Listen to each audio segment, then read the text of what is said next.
Good day and welcome everybody. And we are so lucky to have Swami Atmeshanandaji Maharaj ji from Ramakrishna Vedanta Center, Brisbane, Australia. He has kindly agreed to speak on such a short notice. He will be speaking on a very important topic, the difference between love for God and worldly love. And thank you everybody for joining on a Sunday, sparing your time. Without much ado, I would request our Minister in charge, Swami Vivekananda Maharaj ji, to kindly speak a few words, and then Swami Atmeshanandaji Maharaj ji will give his presentation. Udayanandaji Maharaj. Thank you very much, Niroja. Thank you very much for all of you for joining.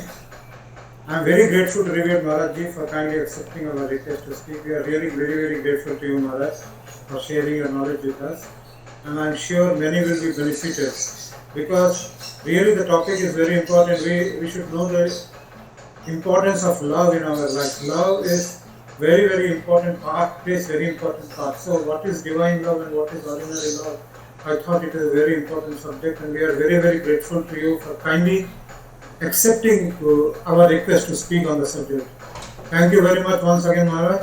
So I will humbly request you, please take over the mic and please, as all the enlightenment and share the wisdom with your knowledge with us. Thank you very much, all of you, once again. Thank you, Bhai. Thank you very much, everyone. I will begin with a prayer. Om Niranjanam Nityamanantarupam Bhaktanukampakritavigraham Vai Ishavataram Parameshamidhyam Tam Ramakrishnam Shirasanamam. I'm grateful to Swami Vivekananda and Nirmal Babu for organizing this talk. It gave me an opportunity to go a little bit deeper into the subject of the most important thing in our life, that is love. Human love versus love for the divine. In Greek philosophy, we find mention about the three types of love.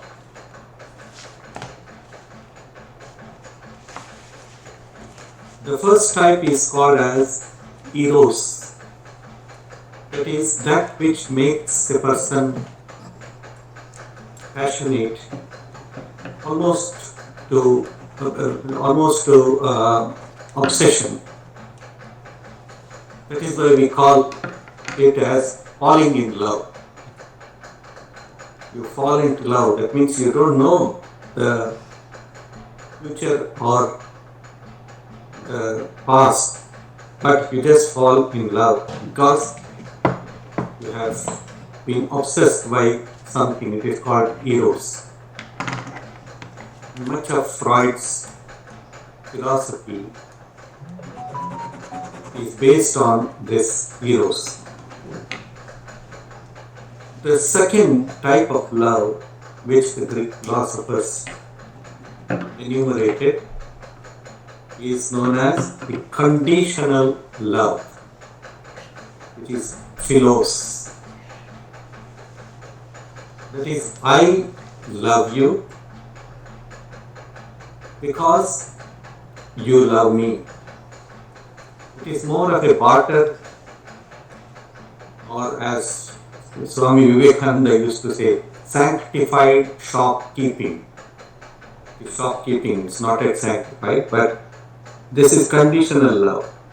If there is no response from the other side, then there is divorce. So this is the second type of love that the Greek philosophy speaks about. The third type of love which it talks about is the unconditional love, agape, the fatherly love of the divine for beings, humans, animals and everyone, as well as the human reciprocal of love for God. That is, despite what you do or what you are, I will continue to love you. And this is true love. We do see such things in humans sometimes, but it is extremely rare.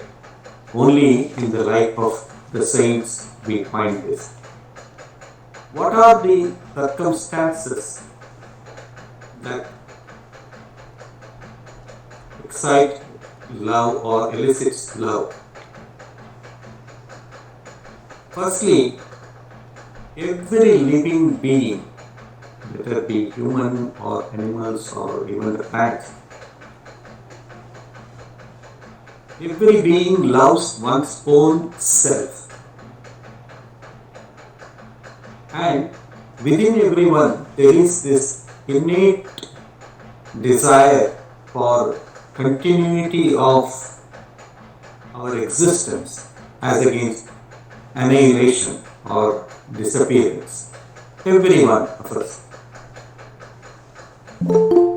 And this desire is augmented, inspired by the desire of having perfection within ourselves. A perfect body, for example, a perfect wealthy status, and perfect children, perfect relationship with spouse and with friends, and so on and so forth. Through these, we think we will continue to expand our one's self. In the Shastras, in the scriptures, we call it as Eshana Traya. Traya means three. Eshana, that means desires. Eshana Traya.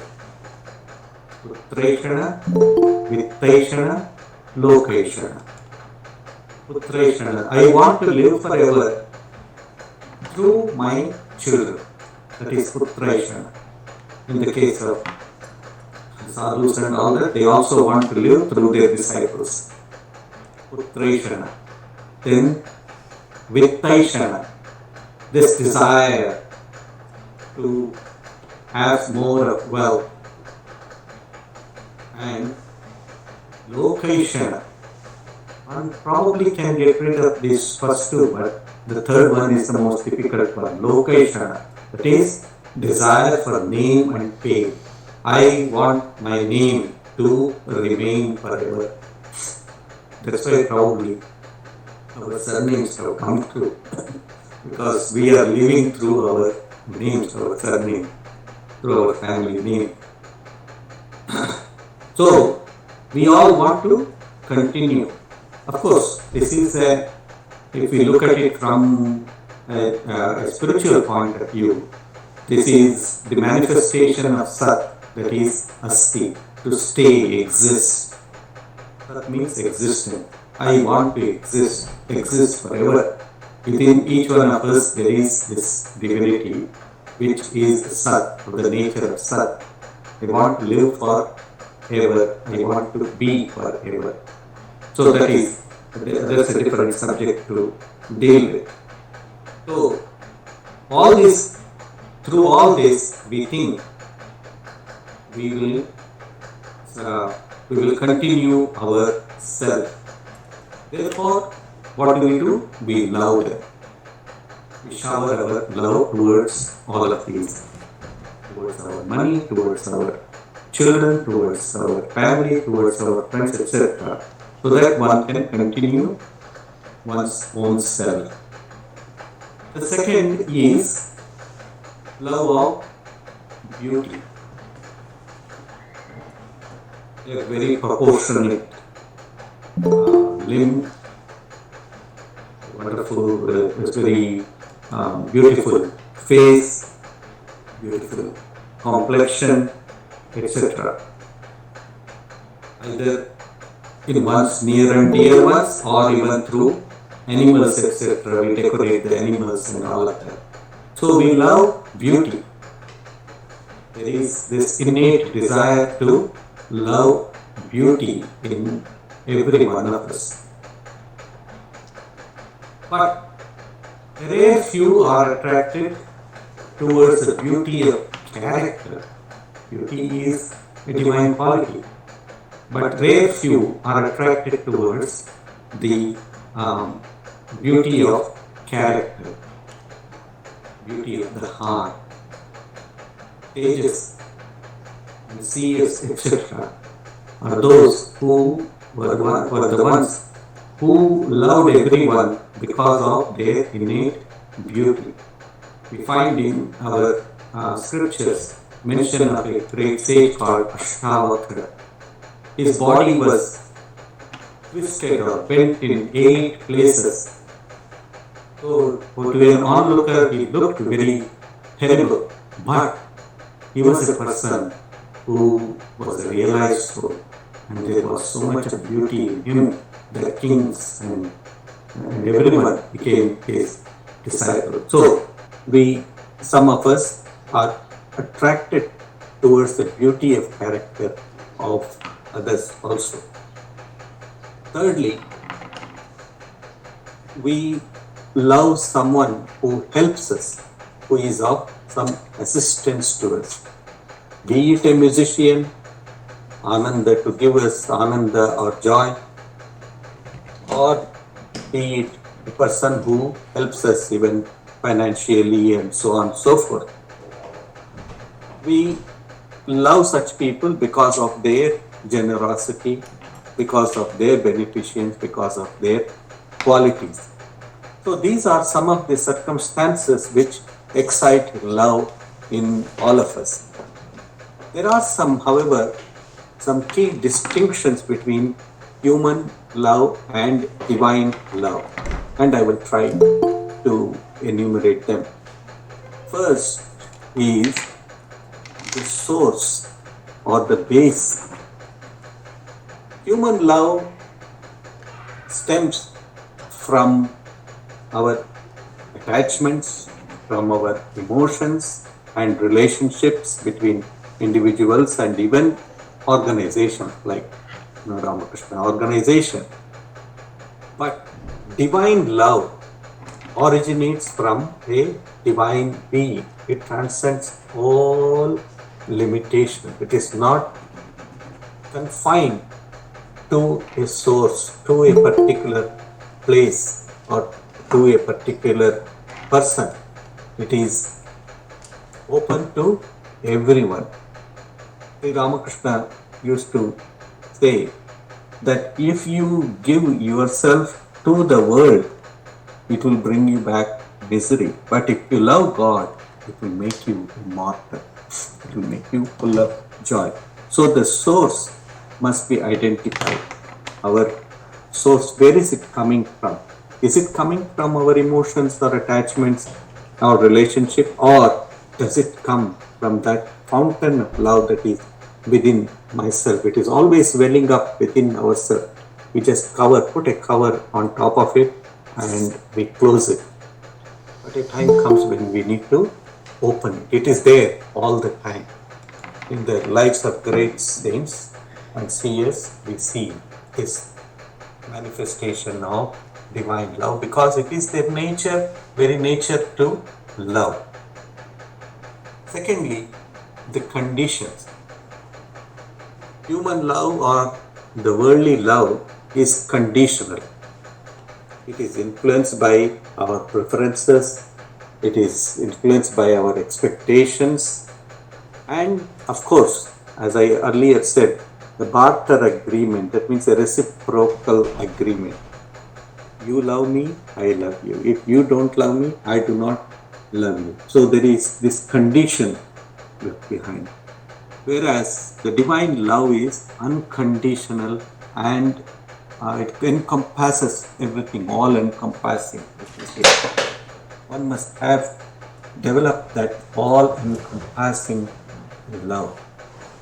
I just illustrate it with an incident in the life of Holy Mother Sarada Devi. When Mother Sarada Devi was living at Udbodhan in Kolkata, a child used to come accompany her mother, and this child was a little troublesome. She was quite naughty, but she was about 7 or 8 years old. She was quite naughty, but she was very much attached to Holy Mother. So one day when she came, Holy Mother said, I am going to my village, Rambati. I will be there for quite some time and I will see you after my return.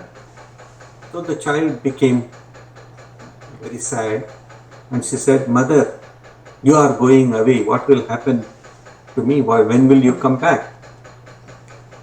The mother then said, yes, I will be going away for some time, but I will return in a couple of months or so.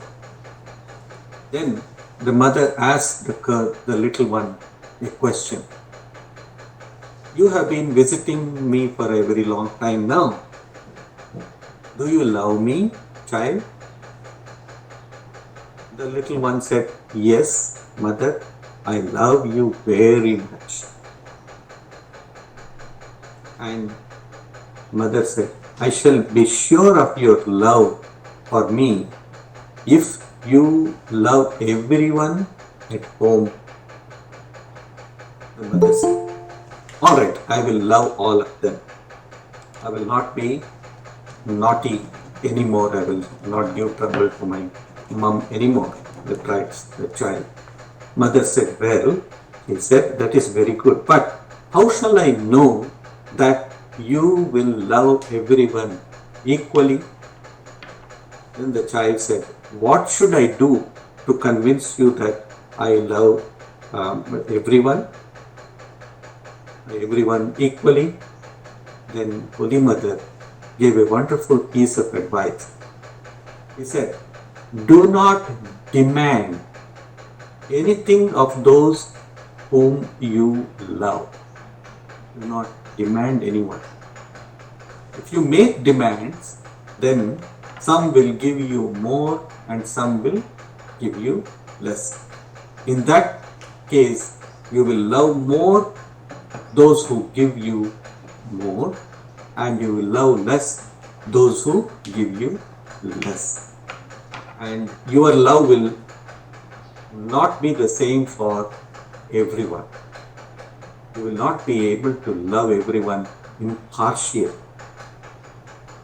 Of course, the child, because she was a child, she could follow what mother said, and she promised to love everyone without asking for anything in return.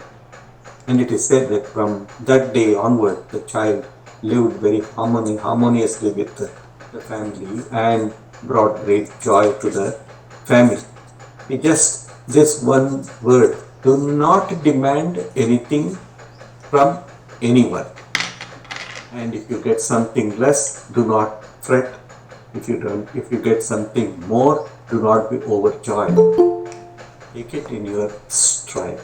That is the conditions of love. Do not have any condition for love. The third distinction between human love and divine love is of permanence. The love of the world is temporary, it is fleeting. It is here now and it will go away a little later, and it keeps on changing, subject to change. When circumstances change, when the nature of the relationships change, everything becomes changeful. It all keeps on changing. But the love of the divine is eternal and unchanging.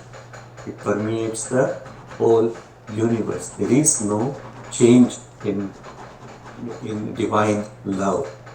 There is no change in the divine love. To give an example, Swami Vivekananda, at that time young Narendranath, used to come to Sri Ramakrishna. And Sri Ramakrishna, one day to test him, stopped communicating with him, stopped talking to him. Young Naren would come to Dakshineshwar to his room and he would sit, and Sri Ramakrishna, instead of looking towards him, he would turn his head somewhere else and talk to others. He would totally ignore him. This happened for quite some time, for a few days. But Naren would come, sit there for a little while, then he would go out, and there was a friend called Pratap Chandra Hazra, and he would go there and he would talk to him, and then he would return to his house. After some time, Sri Ramakrishna asked Naren, "Well, Naren, how is it that you are still coming and you are still meeting me? Even though I do not talk to you, I ignore you." Then Swamiji said, that is Narendranath says to Sri Ramakrishna, "Well, I don't come to hear you, or I don't come here for your recognition." I'm paraphrasing it. So I'm not coming here for your recognition. I come here because I love you. I love you because you are the object of my love.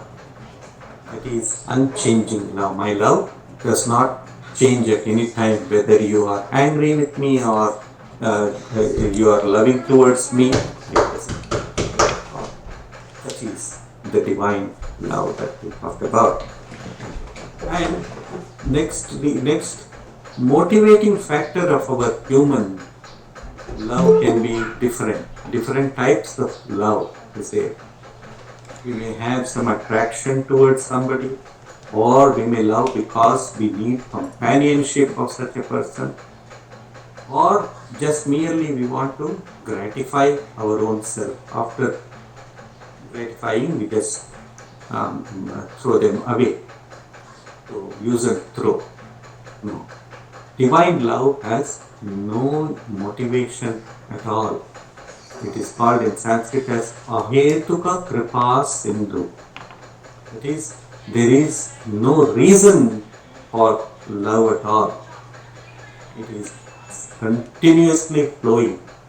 The love of the divine is continuously flowing. It is not subject to any motivation at all. And human love has got boundaries. Human love has got limitation. It is called as Desha Kala Nimitta in our scriptures. That is, it is subject to space, time and causation. But the divine love is limitless. It crosses all the boundaries. It crosses all the limitations. In our human love, we have our biases, we have our ego, and our love is influenced by our emotions. If I am in a good mood, my love expresses itself well. If I am in a bad mood, then it expresses itself as hatred. Whereas in divine love, there is no limit at all. It is free-flowing. It encompasses everything, free from any constraint, as it were. I will just break the monotony and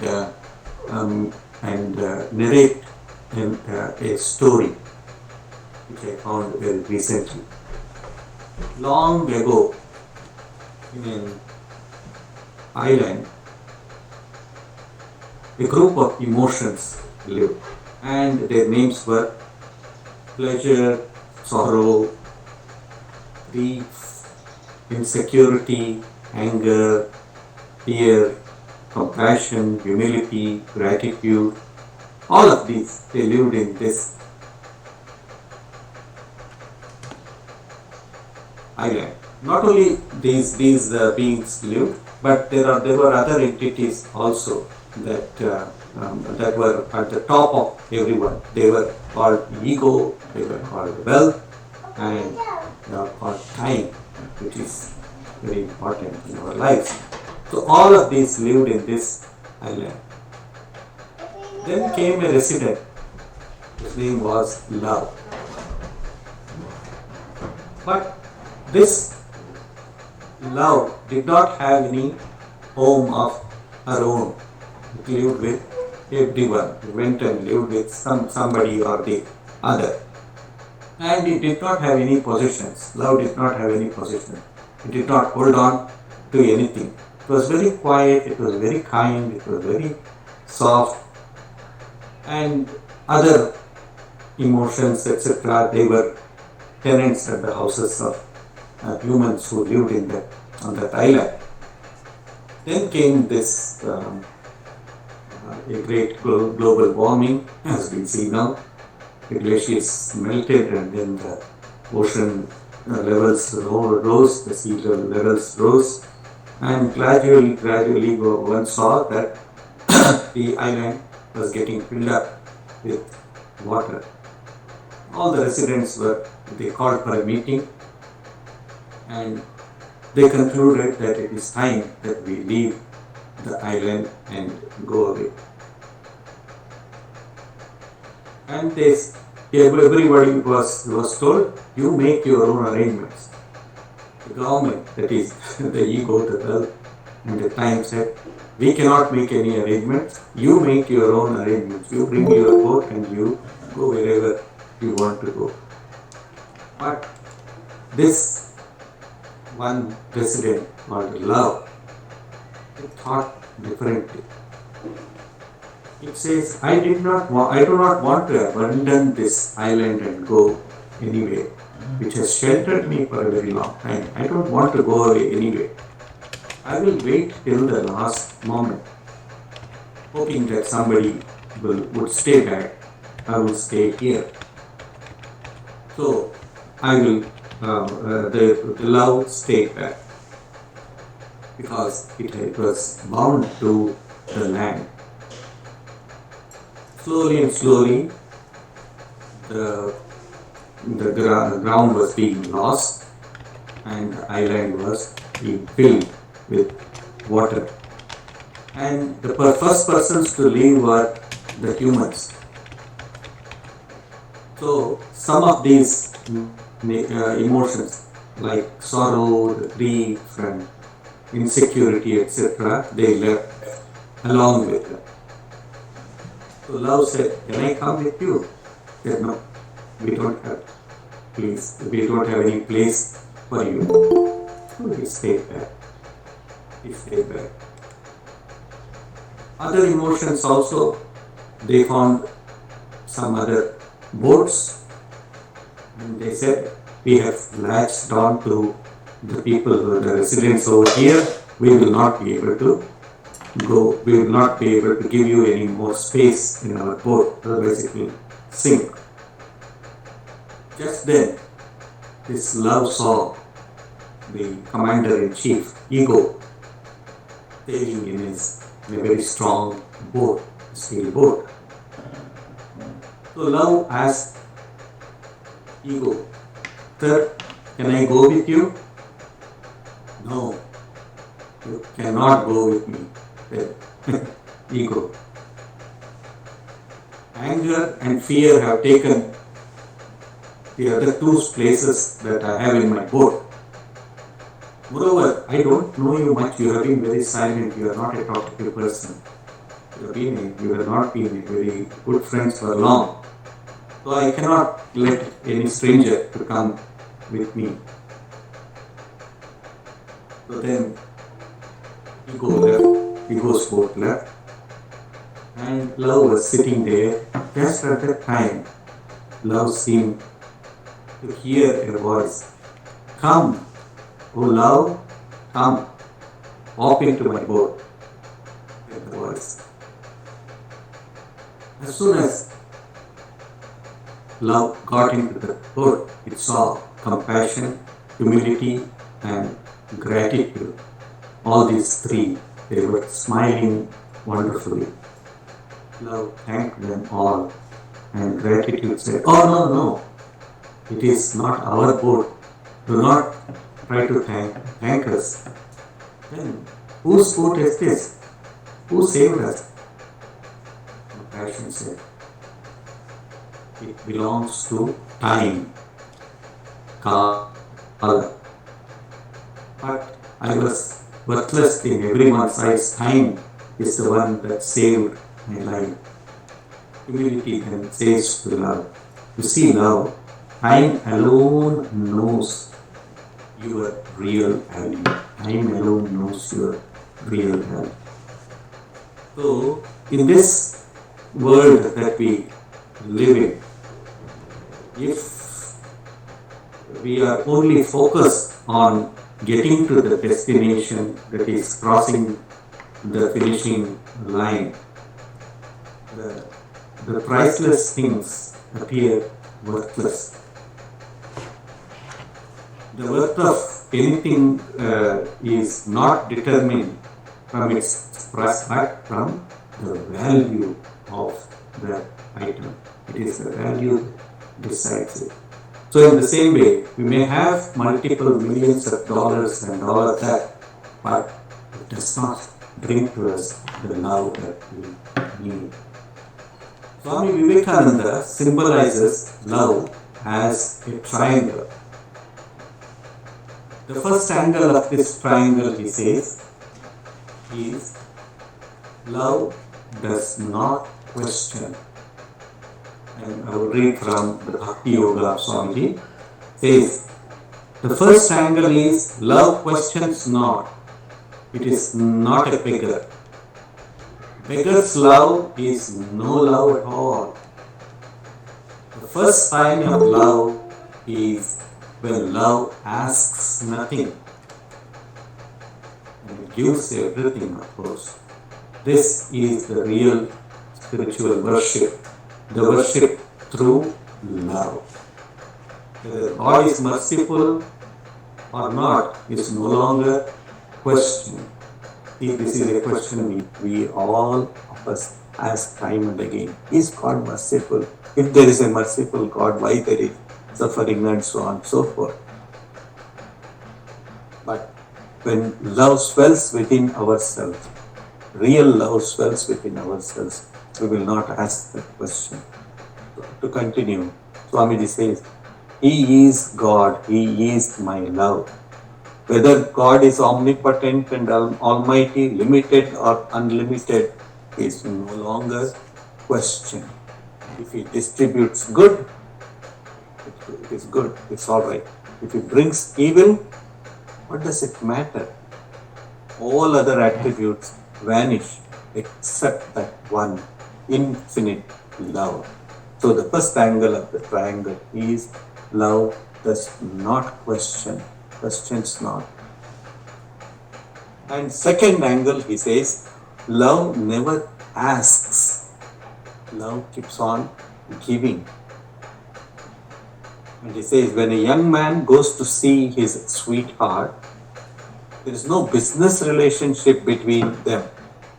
Theirs is a relationship of love. And love is no beggar. It does not ask anything. In the same way, we understand that the beginning of real spiritual worship means no begging. We have finished all begging. Lord, give me this, give me that. Then, once it is all finished, then religion will begin. The second is, second angle of the triangle is that love knows no fear.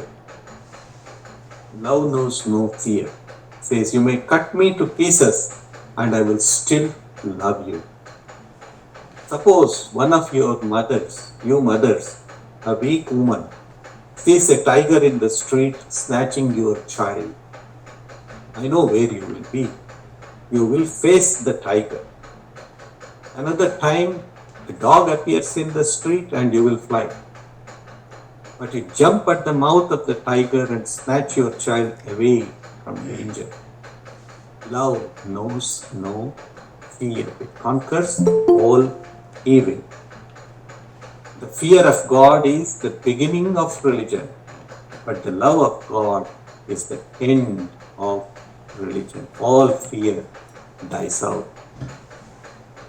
And Swamiji continues, the third angle of love, this triangle of love, is that love is its own end. It can never be the means. The man who says, I love you for such and such a thing does not love. Love can never be the means. It must be the perfect end. What is the end and aim of love? To love God. That is all. Why should one love God? There is no why. Because it is not the means. When one can love, that is salvation, that is perfection, that is heaven. What more? What else can be the end? What can you have higher than love? So to recapture this, the triangle of love, love does not question, it questions not. And then second angle is love does not have any fear, it does not know any fear. The third angle is that love is its own end. How to have love of God? I will just illustrate from a few sayings of Holy Mother and the direct disciples before concluding. How to have God's love? The disciple asked the Holy Mother, Mother, how can I have a perfectly pure heart and love for God? The mother responded, assured the disciple and said, it will all happen in good time, my child. Now that you have taken refuge with the Master, everything will come to pass. You must pray to the Master. That is, first is taking refuge in the divine. Sharanagati. I take refuge in the divine. Like a child who takes refuge in the mother. Once the child is in the mother's arms, the child has no fear at all, because the child knows that the mother will protect him or her all the time. So that is the first thing, Sharanagati. I have surrendered myself to you, O Lord, so you take care of me. That is the first step in acquiring the divine love. And Holy Mother advises a discouraged aspirant, an aspirant or a sadhaka, a spiritual aspirant, was very much discouraged or disappointed. That I have been practicing the japa that you have asked me to do, I have practicing the name, the chanting of the name of the divine and all that, but nothing is happening. I am not having any visions, I am not having any experiences. So that the mother says, you must not think that way, my child. Our visions, everyday things. The Master used to say, Sri Ramakrishna used to say, you may cast your line daily, that is, by trying to catch fish. You may cast your line daily, but can you catch a large fish every day? If you wait intently, day after day, with all your paraphernalia, you may catch a fish someday, or you may not. But don't give up waiting. When I first came to this country, Australia, I was really amused. I used to see many of the people sitting by the side of the river. Almost the whole day, they would have a fish catching line, and then they would sit there. The whole day they will be looking at it. Sometimes they will just lift it and they will see a small fish and they will take it and then throw it back to the river. They would do it the whole day. Just for the love of catching the fish, they will do it. So, but they won't give up. They will sit there waiting. That is, expectantly waiting for the grace. And Mother continues and says, Pray longer. Don't give up waiting. Pray longer. Cling to what you have found. Say to yourself, even if I have no one else, I have a mother. And Holy Mother continues, is it possible to understand the action of the divine or the motive of the divine? He creates, he preserves, and he is destroyed. Can we ever understand why he destroys? I say to the Divine Mother, Holy Mother herself says, I say to the Divine Mother, O Mother, I do not need to understand. Please give me love for thy lotus feet. The aim of human life is to attain love for the divine bhakti. As for other things, the mother knows best. I have come to the garden to eat mangoes. What is the use of calculating the number of trees, branches and leaves? I only eat mango. I don't need to know the number of trees and leaves. So, we do not know the motive of the divine. It is a hetuka. It is no motive at all. This is play, leela. Swami Adbhutananda, the disciple of Sri Ramakrishna, he says, do not ask for anything from God. Earlier given that example of Holy Mother Sarada Devi and the little child. Do not ask of anybody anything from anyone. He says, don't ask anything from God, or He knows everything. It is sometimes amazing how He fulfills the needs of the devotees. Desire begets wants in the mind of man. If he has no desire, he has no wants. Love for God destroys all desire. Yes, all of us must become desireless. That should be our aim in our life, to be desireless, free. When we are free, when we do not have anything to cling to, we are in great joy. When we travel, there is this funny story of a person, a hawker, taking his wares, full of wares, and then keeping it on his head and traveling by train. So somebody said, well, sir, why are you keeping your wares on your head? Lower the basket. And he said, no, I have only paid for my traveling, my fare. I have not paid for the luggage that I am carrying. So the other person said, no. It includes your luggage also. So keep it down. So if we keep all our worries, that is this attachment, etc., at the feet of the divine will take us to the other shore. He will take us everywhere, wherever He wants us to go, our destination, for example. So love of the divine makes us abundantly joyous. It makes us filled with joy. Every human being is aiming for joy through the sense organs, or joy through enjoyment of the material things and so on and so forth. But the love of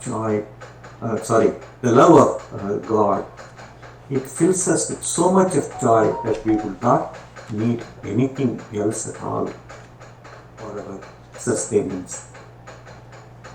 I will conclude with a story that Swami Premanandaji, a disciple of Sri Ramakrishna, used to narrate. A man was once walking on the streets of the village, and he had a wicker basket on his head. As he was going, he went on shouting, "Who wants love? Who wants love? Who wants love?" He went on shouting for them. So many people came and said, "Well, love, we all want love." So he said, come to the town square. So everybody goes to the village square or town square, and then he says, "All right, stand around me. This love that I am carrying is very expensive." Okay, good. So he lowers the basket from his head, then keeps it there, and there they find very shiny, sharp knife, a butcher's knife. They are all surprised. "What is it? You said you have got love to sell?" "Yes. Whoever wants love to give their head here. If you can give me your head, then I will be able to give you love." That is the price that we have. Head means here, this we have to become humble. We have to bow down. Trinadapi sunichena tarorapi sahishnuna amanina manadena kirtaniya sadahari. Sri Chaitanya talks about it in his Shikshashtakam, 8 verses on Shiksha, that means lesson learning. It says, Trinadapi sunichena, one needs to become in front of the divine, humble than a blade of grass. It's so interesting, the blade of grass is so humble. It is so soft but yet so resilient. We trample upon it, it will go down, and then once we go away to the other side, it will raise its head again, it will come able to stand straight. So much resilience is there in humility. Trinadapi sunichena tarorapi sahishnuna. The forbearance of a great tree. Because it can shelter so many animals, birds and animals, humans also can go and live under the tree. Tarorapi sahishnuna amanina manade.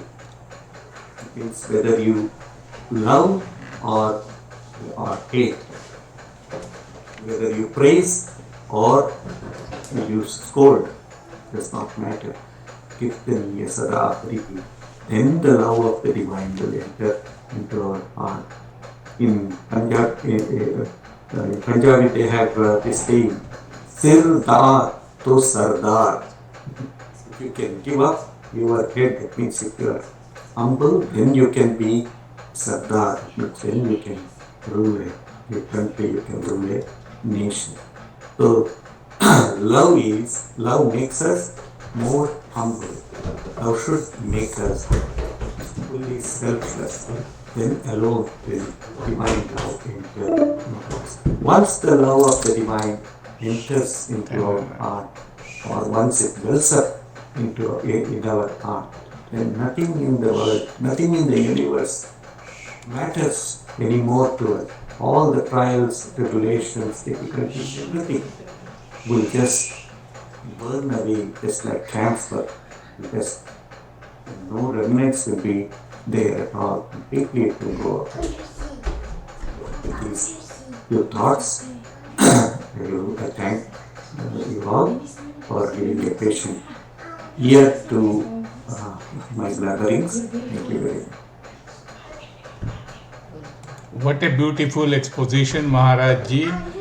Swami Vivekananda's 3 angles of love, triangle of love, and Holy Mother's definition, that is no demand, so don't demand, and 3 angles, beautiful kind of piece of advice. Love does not question, love knows no fear, and love is its own end. So now I would request Dr. Ranjana Bhattacharya from New Delhi to present her devotional song. Dr. Ranjana Bhattacharya. Namaskar Swami Atmeshanandaji, Namaskar Udaranandaji Maharaj, Nirmal Babu, and all devotees.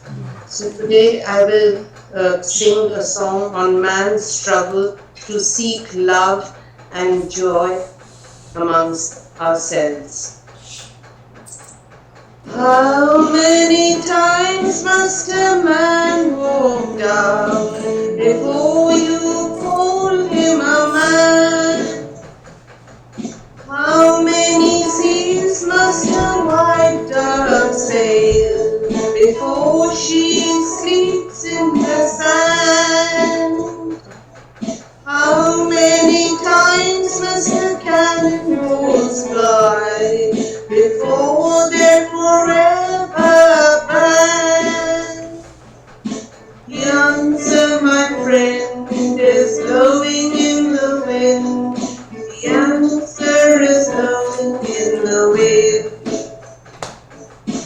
How many years must a mountain exist before they're allowed to be free? How many times can a man turn his head and pretend that he just cannot see? The answer, my friend, is blowing in the wind. The answer is blowing in the wind. How many times must a man look up before he can see the sky? How many years must one man have before he can hear people cry? How many deaths will it take till he knows that too many people have died?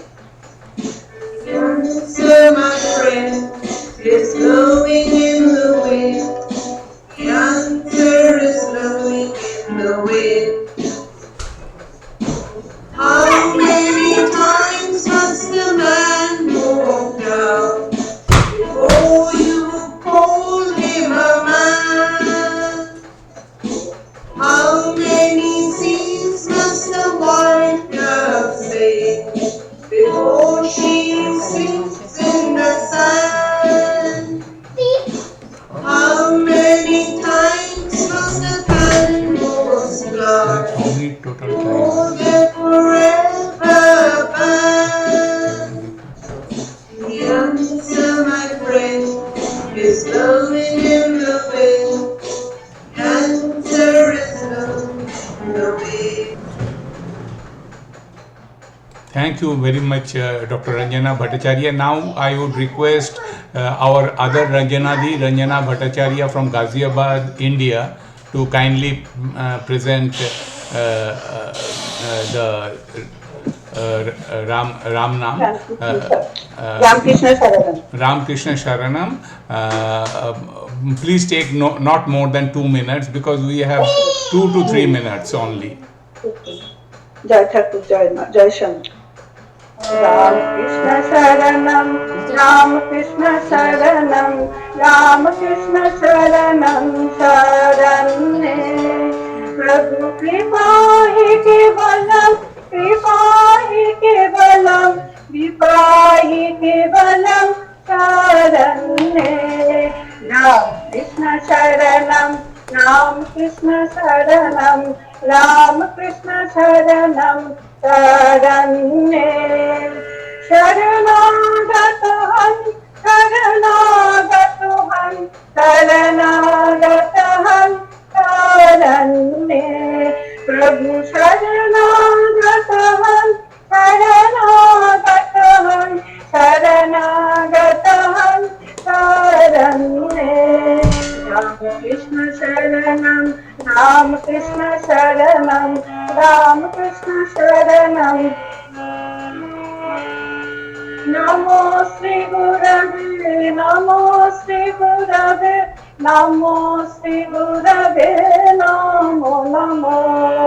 Namaste Gurave, Namaste Gurave, Namaste Gurave, Namo Namo. Jai Jai Ram Krishna Sharanam, Ram Krishna Sharanam, Ram Krishna Sharanam, Sharanam. Ram Krishna Jaya Jaya Ram Krishna Jaya Jaya Ram Krishna Jaya Jaya Ram Krishna Jaya Jaya Ram Krishna Jaya Jaya Ram Krishna Jaya Jaya Ram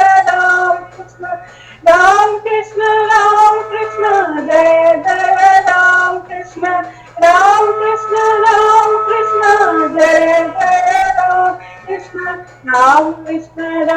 Jaya Jaya Ram Krishna Jaya Jaya